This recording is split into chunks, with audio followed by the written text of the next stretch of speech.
Today is Wednesday, July 21st, 2009, the first anniversary of the day the house disappeared.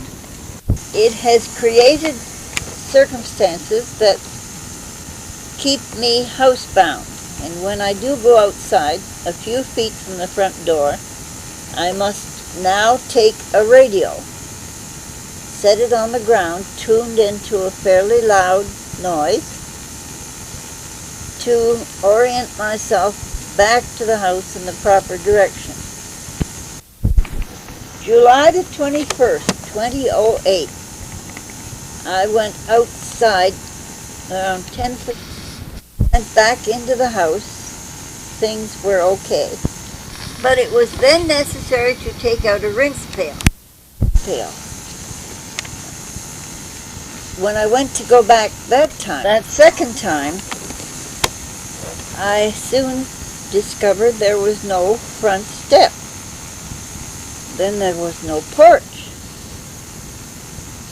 There was no side of the house. And when I eventually got around to the back door, there was no step, there was no door, there was no house there. Now I am a senior, 79 years old, and have extremely poor eyesight. I could see no more than a foot ahead of me. The whole place is covered with a heavy white fog, and has been for several years. After a few hours, I had to acknowledge that the house was no longer there. I had nowhere to go but outside. I was propelled around the yard, holding one of the pails in my left hand. I had no thought of where I was going, except I would keep trying to get into the house, and I ended up going out to the front ditch. There was little traffic and no one paid the slightest attention to me, and I hadn't yet realized the only real thing I should do is holler, which I didn't do for a while.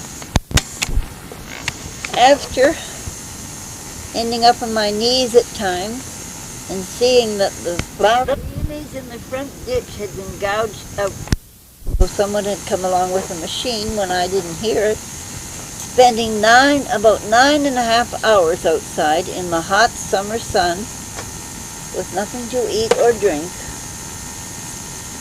Only then did I sit down to rest permanently where the front steps used to be. Immediately I felt myself to be out at the front ditch where I had not been before, in an entirely different spot. I was there a short time, and I apparently was waving my arms and hollered when one car hesitated, then went on, and the next one stopped. It was my next door neighbor, whom I didn't recognize for a while, and I asked would he please walk me back to the house, which he did. And when we got there, he was surprised to see the clothesline, which I'd told him I couldn't find. And he says, there are pallets and your door. I was able to go in. The house was back. A clear, understandable explanation of this I have yet to find anywhere in my mind, or any other hints I can find. My relatives are kind, but I think they thought I was wandering. In a sense I was, but not the way they meant. One side of me was in one world and the other side of me was in another one. And they can also check Google Earth, or Earth Google, whatever it is. I cannot get anyone to do so. The necessary information is Ontario, Canada, Lambton County, Don Euphemia Township, 9th Concession, Lot 17. This is now known as 653 Gould Road. There is much to be thankful for among the information I have gleaned from this horrible experience, which it was, more so after the fact, when I got to thinking about it. I'd get all my pails and things out on the porch, and then put the radio by the, in good weather, I put it out just off the edge of the steps so I knew where it was by touch. Otherwise it had to sit up in the top of the porch where it would make a noise out front. And then I would turn it on, and usually it stayed on okay. There was interference now and then though. I had to have a Londoner window, and I would take the pails out and empty them. And I never went very far from the front because I never felt safe enough. The radio could quit sometime. I told BJ if I ever disappeared to take everybody out with a bunch of radios and look for me. But I do feel somebody could disappear someday after seeing the house was gone. I'm not sure, but I'm wondering if it was sort of superimposed either way down the road. And because I couldn't see it, I didn't know it. That it was over in the field, and the field was over where the house should be, something like that. Because all around where the house should have been were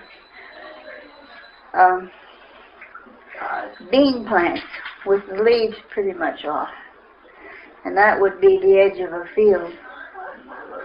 That's the only explanation I can have, but why it changed, I'm not too sure. No cats, no house. Oh, no, I was out to the front, accidentally, and some of the front iris and peonies and stuff, that was all dug out. I don't know where it was, but it was gone. As if somebody come along with a tractor and plowed it all up or something. The garden itself was still there. And there was somebody had plowed across the driveway, as though trying to keep traffic out, something like that.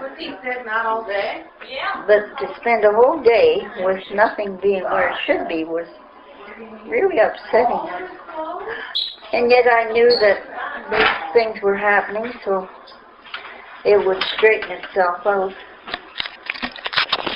And it did. You want me to hook?